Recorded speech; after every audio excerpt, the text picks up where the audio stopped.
Sahabat Oase Rohani Katolik yang terkasih, salam damai. Apa kabar Anda hari ini? Semoga para sahabat beserta keluarga senantiasa sukacita dalam naungan kasih Tuhan. Senang sekali kita dapat berjumpa kembali dalam Oase Rohani Katolik pada hari ini, hari pesta Santo Matius, Rasul dan Pengarang Injil. Bersama saya, Giovanna Sagita, dan sudah hadir bersama kita Romo yang menjadi narasumber kita hari ini, Romo Albertus Purnomo OFM yang akrab disapa Romo Pur. Selamat datang Romo, terima kasih berkenan hadir di studio kami. Baiklah, sahabat Oase Rohani Katolik yang terkasih, marilah kita mengawali acara permenungan iman kita hari ini dengan menyiapkan hati untuk doa pembuka yang akan dipimpin oleh Romo. Silakan Romo. Marilah kita berdoa dalam nama Bapa dan Putra dan Roh Kudus. Amin. Amin. Allah Bapa, sumber kebijaksanaan, demi kerahiman-Mu yang tak terselami, Engkau telah berkenan memilih Santo Matius, pemungut cukai, menjadi Rasul-Mu. Semoga dengan pertolongan teladan dan doanya, kami Kau perkenankan mengikuti Engkau dan berpegang teguh padamu. Demi Yesus Kristus, Putra-Mu, Tuhan dan pengantara kami, yang hidup dan berkuasa bersama Dikau dalam persekutuan Roh Kudus, Allah kini dan sepanjang segala masa. Amin. Dalam nama Bapa dan Putra dan Roh Kudus. Amin. Amin. Sahabat Oase Rohani Katolik yang terkasih, bacaan liturgi kita hari ini akan diambil dari surat Rasul Paulus kepada jemaat di Efesus dan Injil Matius. Baiklah, mari kita mulai Oase Rohani Katolik kita hari ini. Antifon pembuka. Pergilah, jadikanlah segala bangsa muridku, dan baptislah mereka. Ajarlah mereka melakukan segala sesuatu yang telah kuperintahkan kepadamu. Bacaan pertama. Bacaan dari surat Rasul Paulus kepada jemaat di Efesus, bab 4 ayat 1-7, dilanjutkan ayat 11-13. Saudara-saudara, aku, orang yang dipenjarakan karena Tuhan, menasihati kamu, supaya sebagai orang-orang yang terpanggil, kamu hidup sepadan dengan panggilan itu. Hendaklah kamu selalu rendah hati, lemah lembut, dan sabar. Tunjukkanlah kasih-Mu dalam saling membantu. Dan berusahalah memelihara kesatuan roh dalam ikatan damai sejahtera.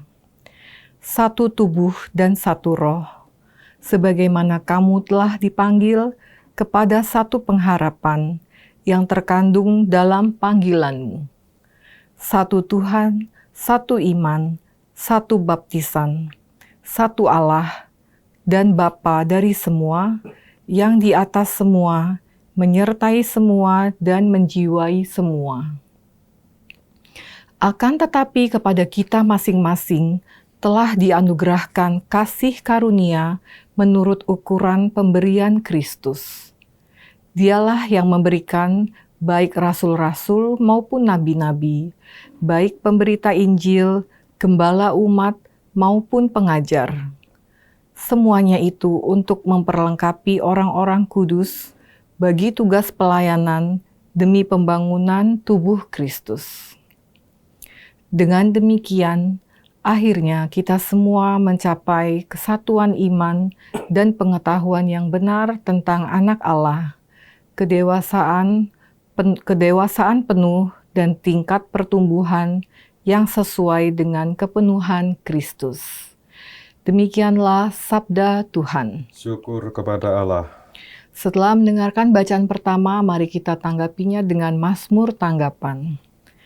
Di seluruh bumi bergemalah suara mereka. Di seluruh bumi bergemalah suara mereka. Langit menceritakan kemuliaan Allah, dan cakrawala memberitakan karya tangannya. Hari yang satu mengisahkannya kepada hari yang lain, dan malam yang satu menyampaikan pengetahuannya kepada malam berikut. Di seluruh bumi bergemalah suara mereka. Meskipun tidak berbicara dan tidak memperdengarkan suara, namun di seluruh bumi bergaunglah gemanya. dan amanat mereka sampai ke ujung bumi. Di seluruh bumi bergemalah suara mereka. Sahabat Oase Rohani Katolik yang terkasih, sekarang marilah kita siapkan hati dan budi kita untuk mendengarkan bacaan Injil yang akan diawali oleh bait pengantar Injil oleh Romo. Haleluya, haleluya. Haleluya. Allah Tuhan kami, Engkau kami puji dan kami muliakan. Kepadamu paduan para rasul bersyukur. Haleluya. Tuhan bersamamu Dan bersama rohmu. Inilah Injil suci menurut Matius. Dimuliakanlah Tuhan. Pada suatu hari Yesus melihat seorang yang bernama Matius duduk di rumah cukai. Yesus berkata kepadanya, "Ikutlah aku." Maka berdirilah Matius lalu mengikuti dia. Kemudian ketika Yesus makan di rumah Matius, datanglah banyak pemungut cukai dan orang berdosa, makan bersama-sama dengan dia dan murid-muridnya.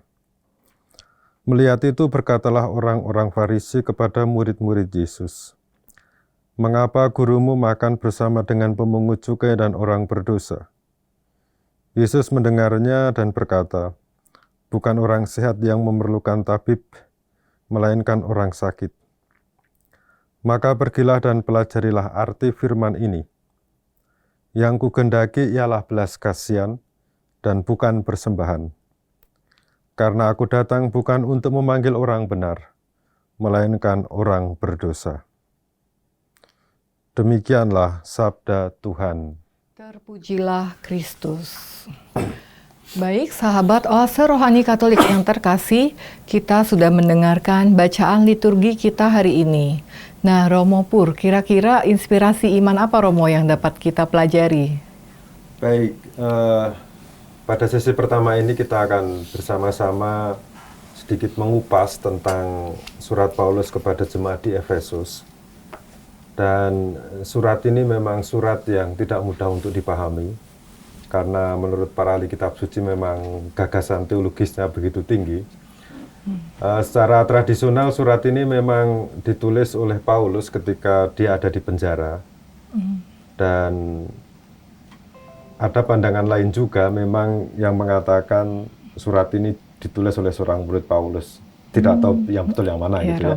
Tapi yang penting adalah apa sih yang menjadi gagasan utama di dalam surat ini yang mungkin akan kita temukan juga di dalam bacaan pertama ini. Jadi surat Paulus kepada jemaat di Efesus itu kan sebetulnya satu surat yang berisi tentang arti keselamatan yang ada di dalam Yesus Kristus dan di dalam gerejanya. Dan keselamatan ini diberikan kepada orang Yahudi dan bukan Yahudi. Ya memang ini satu gagasan yang begitu tinggi, begitu abstrak gitu. Keselamatan dalam arti orang memperoleh kedamaian di dalam batin, orang memperoleh kebahagiaan hidup, ketenangan. Nah itu keselamatan yang menjadi gagasan di dalam kitab suci. Jadi luas ya Romo, luas ya itu definisinya. Ya. Dan ini surat ini sebetulnya surat yang berisi tentang nasihat-nasihat baik kepada jemaat Kristiani di Efesus yang tentu saja juga sangat relevan dengan gereja kita sekarang ini. Ya. Kalau kita melihat secara lebih dekat, sebetulnya ada 3 ajakan di dalam perikop ini. Yang pertama adalah ajakan untuk hidup sesuai dengan panggilan sebagai murid Kristus. Tentu saja intinya lah bagaimana saya menjadi murid Kristus. Kemudian ajakan untuk hidup dalam kesatuan sebagai gereja Kristus. Dan tema gereja yang satu sebetulnya juga merupakan salah satu tema pokok di dalam surat Paulus kepada jemaat di Efesus. Kemudian ajakan untuk menerima anugerah yang diberikan Allah kepada kita masing-masing. Baik, kita coba lihat tiap ajakan ini ya, satu persatu kita kupas. Ajakan untuk hidup sesuai dengan panggilan sebagai murid Kristus. Jadi kita tahu bahwa kita ini kan identitasnya sebagai orang Kristiani, kemudian kita itu seringkali disebut sebagai murid Kristus, pengikut Kristus. Dengan demikian kalau kita itu memandang diri sebagai murid Kristus, maka kita harus melihat Yesus sebagai guru. Iya, Romo. Sebagai guru rohani yang ajaran dan tindakannya harus kita ikuti gitu. Dan di sini Paulus itu menunjukkan beberapa sikap yang perlu dikembangkan untuk menunjukkan bahwa kita itu murid Kristus gitu. Kerendahan hati, gitu. Selalu rendah hati, lemah lembut, sabar, dan saling membantu. Iya, Romo. Ya memang ini satu kebajikan Kristiani yang mudah untuk dikatakan tetapi sangat sulit dipraktekkan. Iya. Bukan sulit dipraktekkan tetapi untuk mencapai itu perjuangan yang keras gitu ya. Kita lihat ya, hal yang penting adalah kerendahan hati. Itu yang harus kita lakukan sebagai murid Kristus. Dan di dalam ajaran-ajaran Bapak Gereja seperti Santo Agustinus misalnya, dia mengatakan bahwa yang namanya pondasi dari sebuah kebajikan Kristiani itu adalah kerendahan hati. Dan Kristus sudah mengajarkan sendiri ya bagaimana dia itu rendah hati. Bahkan di dalam tradisi Fransiskan, di dalam Ordo kami, selalu diajarkan ada 3 pilar kerendahan hati yang bisa ditemukan dalam diri Kristus. Yang pertama, ketika Yesus lahir. Ketika Yesus lahir. Dia lahir di tempat yang sederhana. Dia adalah anak Allah yang menjadi manusia. Nah, ini kan satu bentuk kerendahan hati. Kemudian ketika dia wafat, Yesus wafat seperti kriminal dalam arti disalib. Dan dia mau gitu ya, untuk menebus dosa manusia dalam refleksi berikutnya. Yang ketiga adalah di dalam pranekaristi. Yesus hadir dalam rupa tubuh dan darah Kristus, roti dan anggur. Jadi sebetulnya kalau kita itu mengikuti pranekaristi, sebetulnya kita juga disadarkan kerendahan hati di dalam diri Yesus Kristus. Soalnya kan kita akan melihat salib nih ya. Tidak ada gereja tanpa salib. Ya, itu sebetulnya kalau kita melihat, itu sudah melihat, oh ya saya harus merendah hati seperti Kristus. Ketika kita menerima tubuh dan darah Kristus, kita juga harus disadarkan bahwa saya harus bisa rendah hati seperti Kristus. Karena kerendahan hati memang ini adalah salah satu cara bagaimana kekristenan itu, nilai-nilai Kristen itu bisa tumbuh. Dan di sini Paulus juga mengatakan selalulah rendah hati gitu ya. Karena memang rendah hati itu kan satu tahap di mana orang nanti bisa melampaui dirinya sendiri. Dalam arti orang menekan egonya gitu loh. Romo ya. Soalnya kan kebanyakan kalau orang itu tidak bisa menekan egonya, yang terjadi adalah chaos, kekacauan gitu, entah dalam keluarga, dalam persahabatan, dalam hidup berkomunitas, bahkan dalam hidup menggereja. Nah, lalu ajakan yang kedua gitu, ajakan untuk hidup dalam kesatuan sebagai gereja Kristus ya. Nah tadi sudah saya singgung memang kesatuan gereja itu menjadi tema pokok dalam seluruh surat Paulus kepada jemaat di Efesus. Kita tahu bahwa di dalam surat Paulus kepada jemaat di Efesus, Kristus dipandang sebagai kepala gereja itu ya. Nah di sini kesatuan itu ditandai dengan istilah-istilah kata satu ini ya. Iya, banyak. Satu tubuh, satu roh banyak gitu ya. Itu elemennya kayaknya Romo. Satu Tuhan, satu iman, satu baptisan, satu Allah. Jadi kalau kita melihat kata satu ini, kita harus tahu ya bahwa untuk mengembangkan kebajikan-kebajikan Kristus atau nilai-nilai Kristiani itu memang butuh ada suatu kesatuan. Di dalam komunitas, saya tidak bisa membayangkan kalau umpamanya orang ingin mengembangkan nilai-nilai Kristiani tapi dalam gerejanya itu pecah gitu ya. Itu agak sulit sekali gitu ya. Dan dalam sejarah gereja kita juga tahu ya bahwa gereja yang dibangun oleh Kristus ini kan pecah-pecah itu. Dalam perkembangannya ya Romo ya. Perkembangannya itu selama 2000 tahun itu. Jadi ada gereja Katolik Roma, kemudian gereja Ortodok. Gereja Ortodok pun pecah ya, Yunani, Koptik Mesir, Armenia, Rusia. Lalu ada gereja Protestan. Dan itu pun ada berapa ribu denominasi. Ya. Jadi yang level besar saja seperti itu. Sebetulnya juga kesatuan dalam gereja itu sangat rentan Bukan hanya di dalam lingkup yang besar, tapi juga dalam lingkup yang kecil gitu. Dalam Ya, keluarga misalnya Romo. ya keluarga, oke lah. Tapi kita jangan ngomong soal keluarga. Oh iya iya baik Romo. Jangan ngomong yang apa itu keluarga, jangan mikir pecah-pecah gitu. Kalau bisa keluarga itu bersatu. Tapi dalam paroki saja lah, atau dalam komunitas basis Iya. lingkungan, wilayah, itu rentan loh dengan adanya perpecahan.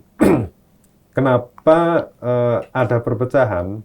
Sebenarnya ada kaitannya dengan sikap dasar Kristiani tadi, yaitu soal kerendahan hati.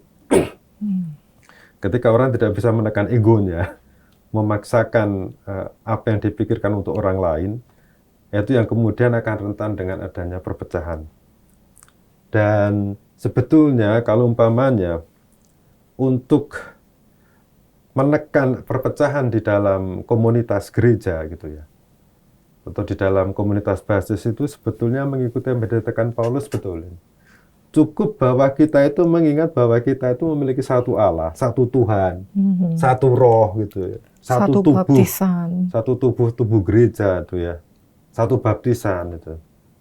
Kadang-kadang kalau umpamanya dulu ada magister saya waktu novis, dia mengajar tentang spiritualitas Fransiskan itu ya. Dia mengatakan kalau kamu mulai konflik-konflik dengan teman itu, kamu harus ingat bahwa kalian itu menerima tubuh Kristus yang sama gitu. Yeah. Jadi kalian sebenarnya satu dengan menerima tubuh Kristus yang sama, yang diberkati dengan satu roh gitu. Sebenarnya itu bisa menekan. Hanya persoalannya adalah sejauh mana orang sampai pada kesadaran semacam itu. Soalnya kan orang jarang meditasi sekarang ini. Jarang merenung. Jadi untuk sampai kepada kesadaran bahwa saya itu satu tubuh, satu roh dengan anggota gereja yang lain gitu. Nah itu tidak bisa. Kalau umpamanya sulit tidak, ya, Romo, sulit ya? harus sampai pada kesadaran itu gitu. Nah, lalu yang terakhir adalah ajakan untuk menerima anugerah yang diberikan Allah kepada kita masing-masing. Nah ini jadi salah satu cara untuk menjaga kesatuan gereja adalah masing-masing anggota itu harus sadar akan anugerah dan potensi yang diberikan Allah kepada kita. Karunia menurut ukuran pemberian Kristus. Gitu ya. Bangga akan anugerah yang berbeda-beda satu sama lain itu penting. Jadi kita harus tahu bahwa Allah tidak menciptakan kita itu sama ya. Dunia itu akan membosankan kalau kita itu sama. Jadi ada anugerah yang berbeda-beda itu baik dan semuanya indah.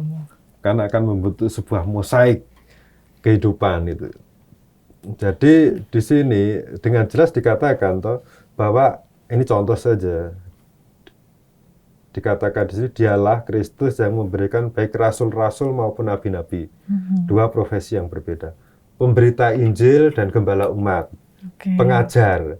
Jadi di sini ditunjukkan bahwa sebagai gereja perbedaan itu bukan sesuatu yang menghalangi terciptanya sebuah kesatuan.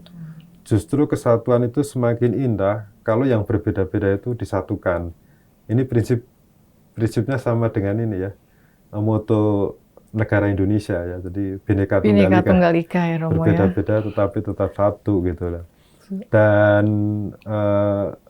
saya bisa membayangkan juga bahwa gereja itu bisa menjadi satu dan kuat itu kalau menjadi seperti sebuah tim. Seperti tim sepak bola gitu ya. Saya sendiri suka sepak bola juga. Jadi kan kita harus tahu bahwa tidak semua anggota tim sepak bola itu semuanya penyerang gitu ya. Kalau semuanya penyerang akan mudah kebobolan gitu. Tapi juga tidak mudah semuanya itu defender. Iya, ada perannya masing-masing. Perannya masing-masing supaya tercipta satu gol, suatu hasil gitu ya. Jadi memang di satu pihak orang harus menyadari keberbedaan satu dengan yang lain. Di satu pihak orang harus sadar bahwa berbeda itu untuk tujuan yang sama, untuk goal yang sama, untuk tujuan yang sama gitu ya. Dan ini yang kiranya bisa kita temukan di dalam bacaan pertama, nilai-nilai Kristiani ya. Jadi soal kerendahan hati itu bisa menjadi dasar untuk terciptanya kesatuan gereja. Iya, Romo. Ya, sangat menarik, Romo. Tadi di awal Romo menjelaskan tentang rendah hati, lemah lembut, dan sabar itu ya, Romo ya.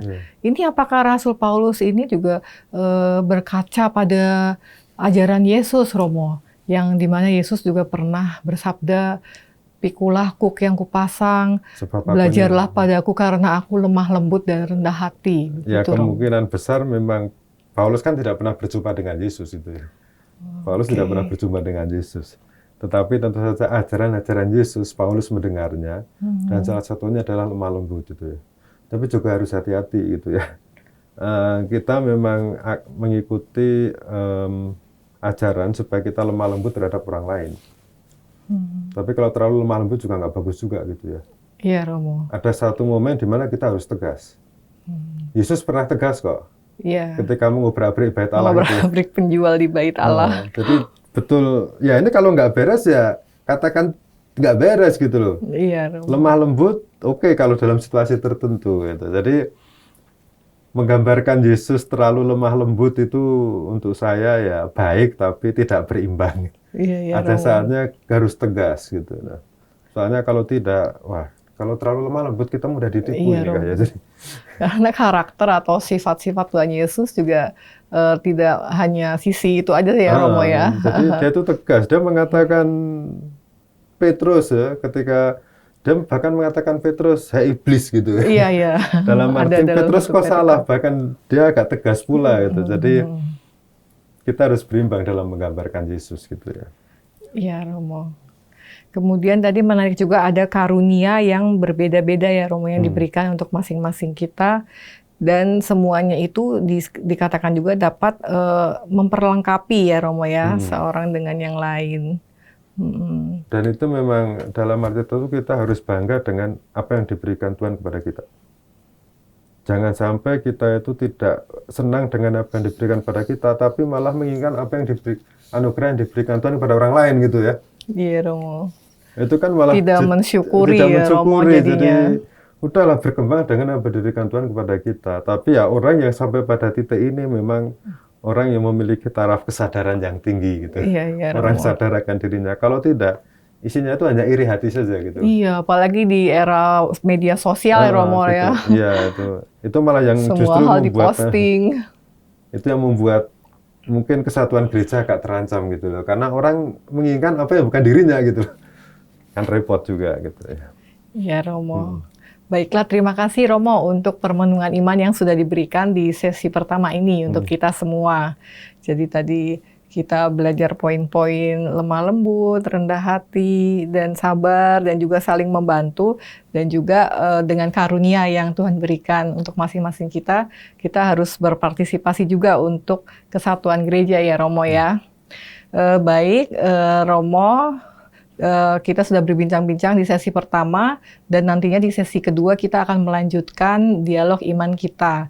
Sahabat Rohani Katolik yang terkasih, kita akan jeda sejenak, tetaplah bersama kami.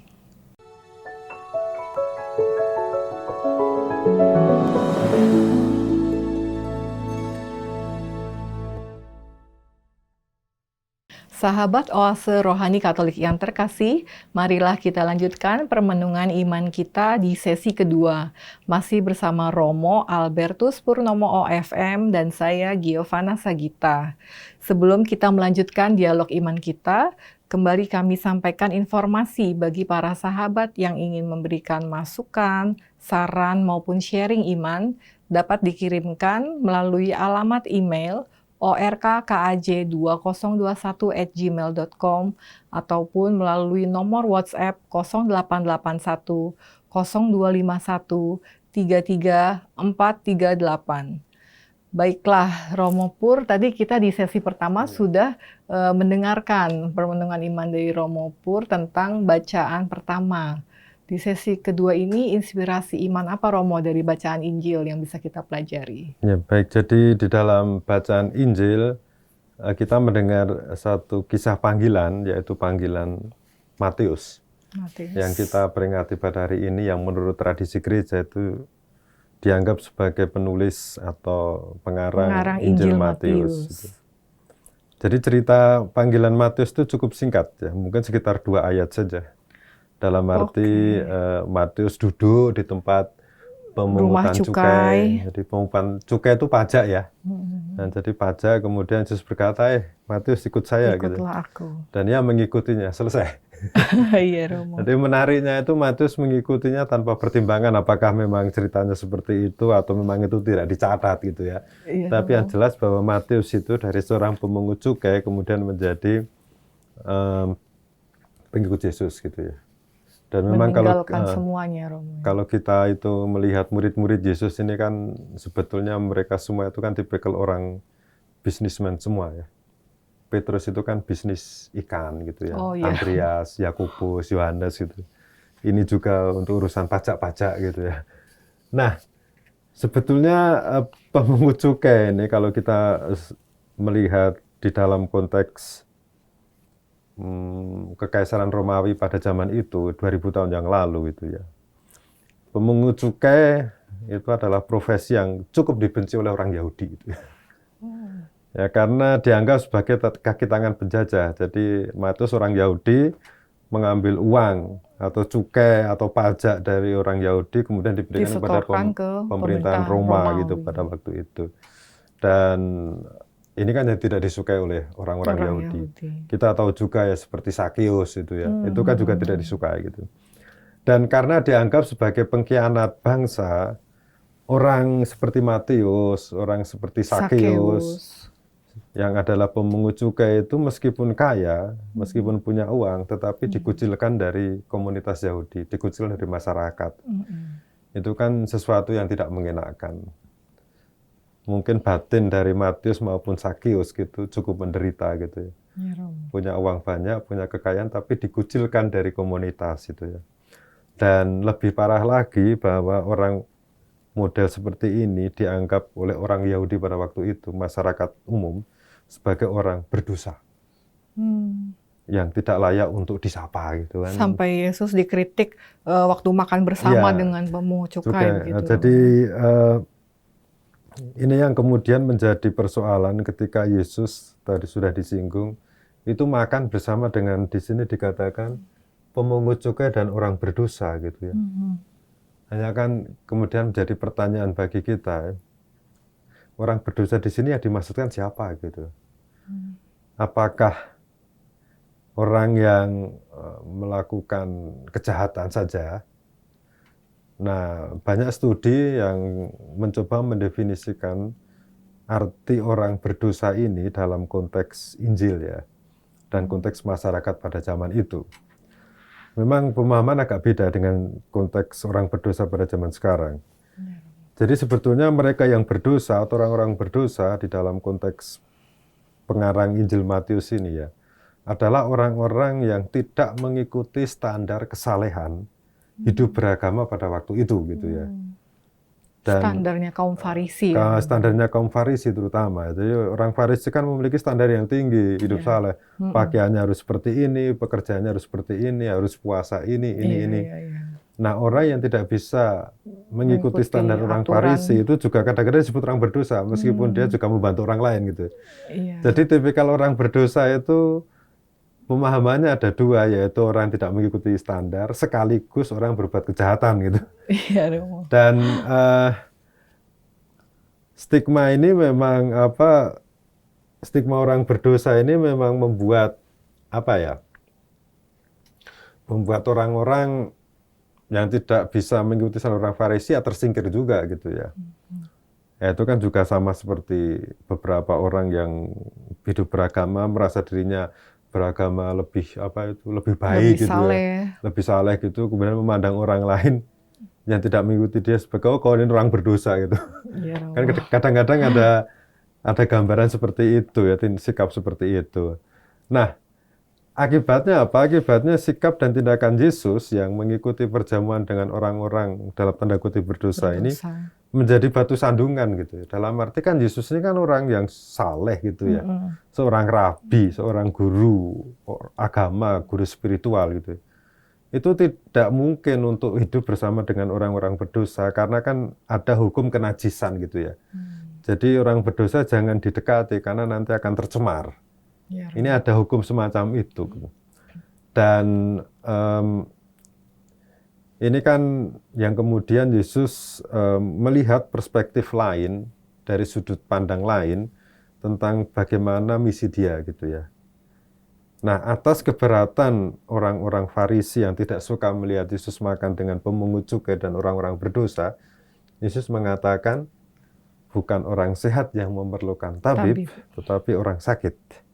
Kemudian dia dikatakan, aku datang bukan untuk memanggil orang benar, melainkan orang berdosa.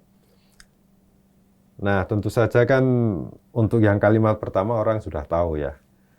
Ya memang Yesus hadir itu ke dunia untuk menyembuhkan orang yang sakit, supaya sehat gitu ya. Jadi yang sakit itu tidak dibiarkan menjadi sakit dan mati, tapi diberi harapan untuk hidup. Tentu saja di sini sakit di sini bukan dalam arti sakit fisik, tetapi lebih sebagai sakit rohani atau sakit mental, atau mereka yang dianggap sakit, yang dikucilkan gitu ya. Karena ya kita tahu yang namanya orang berdosa gitu ya, itu biasanya hidupnya tidak tenang gitu ya. Meskipun dari hasil perbuatan dosa itu berkelimpahan harta materi, tetapi kita juga mungkin itu hatinya tidak tenang juga gitu loh. Padahal kan unsur dari kehidupan yang manusia atau apa yang diinginkan adalah ketenangan hati gitu ya. Dan sebetulnya Yesus hadir menyapa mereka itu pertama-tama untuk mengembalikan kebahagiaan hidup mereka gitu, yang sebelumnya tersingkir gitu.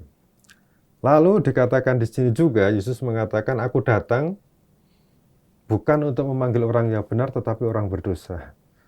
Nah, ini kan juga seringkali diartikan atau disalahartikan gitu, dalam arti wah Yesus berarti tidak suka dengan orang benar itu. Bukan seperti itu maksudnya gitu ya. Yesus bukan anti orang benar atau membenci orang benar. Tapi Yesus ini kan berpikir ya ini kalau sudah benar ngapain lagi gitu ya. Kalau hidupnya sudah benar, ya mau apa lagi gitu ya. Sedangkan keselamatan kan untuk semua orang. Iya, jadi Yesus itu memanggil orang yang berdosa untuk menjadi orang benar. Jadi orang benar dan hidupnya nanti lebih bermanfaat, lebih baik untuk orang lain itu. Dan orang berdosa ini kemudian tidak menjadi beban bagi masyarakat. Jadi di sini tujuan pertama-tama Yesus memanggil orang berdosa ini untuk supaya jalan hidupnya menjadi benar gitu. Bukan berarti bahwa Yesus anti orang benar, tidak. Yesus juga mencintai orang benar pasti. Nah, apa yang bisa kita perbuat di sini menjadi pesan? Pertama-tama yang penting adalah jangan kita terlalu berpuas diri bahwa kita sudah menjadi orang benar. Tapi menilainya gimana tuh Romo? Kita sudah jadi orang benar atau masih banyak dosa? Jadi menilainya adalah bahwa kita harus berusaha, harus terus mulai gitu ya. Berjuang gitu. Saya selalu ingat apa yang dikatakan oleh Santo Fransiskus Assisi ya. Dia mengatakan, marilah kita mulai lagi sebab kita belum berbuat apa-apa gitu. Jadi setiap maju lagi, marilah kita mulai lagi sebab kita berbuat apa-apa. Soalnya kalau kita sudah mulai puas diri, bahkan dalam hidup rohani, saya merasa benar, dia nggak akan maju gitu. Bahkan Santo Fransiskus kan juga mengatakan juga, dalam pengalaman hidupnya, dia itu merasa diri sebagai orang berdosa. Padahal dia itu hidupnya bagus gitu loh, tapi merasa diri sebagai orang berdosa. Dan memang di satu sisi kita harus menyadari bahwa kita itu lemah dan bisa jatuh. Maka kita harus berjuang terus. Banyak para rasul juga, murid-murid Yesus kan juga tidak selalu menunjukkan diri sebagai orang benar. Karena kadang-kadang juga berdosa juga. Petrus saja, paus pertama loh, itu menyangkal Yesus loh, bayangin saja. Nah, jadi di sini kita melihat bahwa ya untuk menjadi orang benar itu tidak mudah, tetapi kita harus berusaha. Ada banyak hambatan, banyak godaan. Ya kita harus merasa diri meskipun sudah melakukan sesuatu yang baik, tapi masih ada kekurangan juga supaya kita bisa berkembang dan menjadi orang yang benar. Oke. Itu renungan yang bisa ditemukan dari Injil gitu ya. Iya, jadi sangat menarik. Kita harus terus refleksi terus ya Romo ya, supaya tidak mundur berjuang. Ya. Berjuang juga. Karena saya pernah ngobrol dengan teman saya gitu ya, sesama Fransiskan itu. Jadi dia mengatakan kriteria kalau kau sudah berhenti berjuang dan menilai dirimu sendiri kalau kau mau mati. Oh. Jadi kalau mau mati itu sudah, oh ya ini gitu. Iya Romo, jadi selama hidup memang harus berjuang terus ya Karena Romo kita ya. tidak tahu apakah besok kita jatuh atau berhasil, siapa yang tahu Iya, gitu iya ya. betul Romo. Hmm. Kemudian Romo tadi kan dibilang di Injil bahwa Tuhan Yesus itu menyambut para pendosa begitu ya Romo ya. Ini pernah ada Romo seorang ibu ya yang curhat sama saya. Kalau dia merasa tidak layak kayak gitu untuk ke gereja, katanya, yang ke gereja mah itu yang orang yang baik-baik hidupnya gitu. Kalau saya sih banyak dosa, dulu pernah aborsi beberapa kali gitu. Mungkin saya kalau meninggal juga masuknya neraka. Nah itu gimana tuh Romo untuk mengajak orang-orang yang seperti itu bahwa kamu tuh masih dikasihi Tuhan gitu. Ya, model seperti itu kan model orang yang berputus asa sebetulnya. Putus asa dalam hidup rohani gitu loh. Padahal kan kita tahu juga, sejelek-jeleknya kita, seberdosa-berdosanya kita itu masih ciptaan Tuhan. Iya Romo. Tuhan masih mencintai kita gitu, dan masih ada kesempatan untuk menjadi lebih baik gitu loh. Soalnya juga kadang-kadang Tuhan itu ya nggak tahu apakah dia akan mengingati dosa kita, tetapi saya menduga ya, soalnya saya bukan Tuhan. Iya Romo. Saya menduga bahwa Tuhan akan melihat hasil dari kita gitu loh. Dalam hasil hidup gitu ya. Jadi meskipun misalnya ya kita ambil atau dibandingkan dengan pohon saja ya. Kalau pohonnya layu, kemudian sudah mulai mati, tetapi tiba-tiba dia bisa menghasilkan buah yang indah, buah yang enak gitu ya. Ya udah pasti akan dinilai baik. Gitu ya. Sama juga ya, model-model semacam itu sebetulnya perlu diajak gitu loh. Kau itu masih ciptaan Tuhan gitu, yang masih punya nilai. Ya, kalau umpamanya ya, kalau yang ke gereja yang baik-baik saja gitu, ya terserah, kau mau ngomong terserah ya. Ini kan soal hidupmu gitu ya. Ini soal hidupmu, kalau mau baik silakan datang ke gereja. Minimal bertemu dengan orang itu sudah memberikan semangat. Daripada terkucil sendiri dengan perasaan bersalah dan sebagainya. Itu malah nggak bagus dalam perkembangan hidup gitu.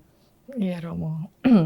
Semoga bisa diajak ya Romo ya untuk ke gereja, pengakuan dosa dan bisa tiap minggu minimal ya Romo ya. Ya kalau nggak tiap minggu ya pelan-pelan lah gitu ya. Iya, iya. Baik Romo, dari sesi pertama dan kedua kita sudah banyak mendengar pengajaran dari Romo Pur. Mungkin Romo supaya kita tetap ingat nih Romo, apa boleh diberikan poin-poin kesimpulan dari pembicaraan kita hari ini? Ya pokoknya kita harus tahu bahwa Yesus adalah sumber keselamatan kita gitu. Dalam arti Yesus lemah lembut, Yesus rendah hati, dan kita pun harus setia gitu ya terhadap ajarannya. Dan kita harus percaya bahwa Yesus itu akan membantu kita, memberikan jalan kita untuk menjadi manusia yang benar gitu. Ya Romo. Ya, terima kasih Romo Pur atas pesan dan penguatannya untuk kita semua. Semoga apa yang sudah disampaikan oleh Romo untuk kita semua dapat menjadi berkat dan peneguhan untuk kita beserta keluarga. Romo, tanpa terasa kita sudah sampai di penghujung acara kita ini. Jadi sahabat Oase Rohani Katolik yang terkasih, kita akan menutup acara kita hari ini dengan doa penutup dan berkat oleh Romo. Silakan. Mari kita berdoa. Dana Bapa dan Putra dan Roh Kudus. Amin. Allah Bapa yang Maha Mulia, dengan mengambil bagian dan merenungkan sabda keselamatan-Mu ini, kami merasakan sukacita yang dialami oleh Santo Matius ketika menyambut dan menjamu Sang Juru Selamat di rumahnya. Semoga kami senantiasa disegarkan oleh sabda-Mu dan sabda dari Yesus Kristus Putra-Mu, yang datang untuk menyelamatkan bukan hanya orang-orang benar, melainkan juga orang-orang berdosa. Dengan pengantaran Kristus Tuhan kami. Amin. Tuhan bersamamu dan bersama rohmu. Semoga Allah yang Maha Kuasa memberkati saudara sekalian dalam nama Bapa dan Putra dan Roh Kudus. Amin. Terima kasih Romo untuk doa penutup dan berkatnya. Sahabat Oase Rohani Katolik yang terkasih, kita akan berjumpa kembali di Oase Rohani Katolik edisi berikutnya. Kami ucapkan selamat melanjutkan aktivitas Anda, salam damai sejahtera dan Tuhan Yesus memberkati. Terima kasih.